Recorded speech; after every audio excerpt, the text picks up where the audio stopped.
नवी मुंबईत सीएनजी गॅसचा पुरवठा रविवारी रात्रीपासून पूर्णपणे ठप्प झाल्यामुळे पनवेल ते ऐरोलीपर्यंत सर्वच प्रमुख पंपांवर वाहनांच्या लांबच लांब रांगा लागल्या आहेत.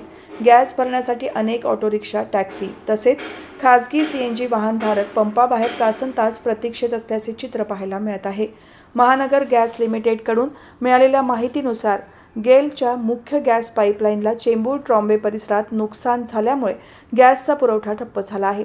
वडाळा येथील सिटी गेट स्टेशनद्वारे नवी मुंबई ठाण्यासह मुंबईतील सीएनजी पंपांना गॅस मिळतो, परंतु पाईपलाईन तुटल्यामुळे हा पुरवठा ठप्प झाला असून महानगर गॅसने घरगुती वापरकर्त्यांना प्राधान्य देत सीएनजी वितरण तात्पुरते थांबवले आहे. दरम्यान पाईपलाईन दुरुस्ती सुरू असून पुरवठा कधी सुरळीत होईल याबाबत अधिकृत वेळ अद्याप जाहीर केलेली नाही. याचा परिणाम नवी मुंबईतील सीएनजी वाहनांवर झाला आहे. वाशी, नेरूळ, बेलापूर, घणसोली, ऐरोली, तुर्भे, पनवेल या भागातील पंपांवर वाहनांची गर्दी दिसून येत आहे.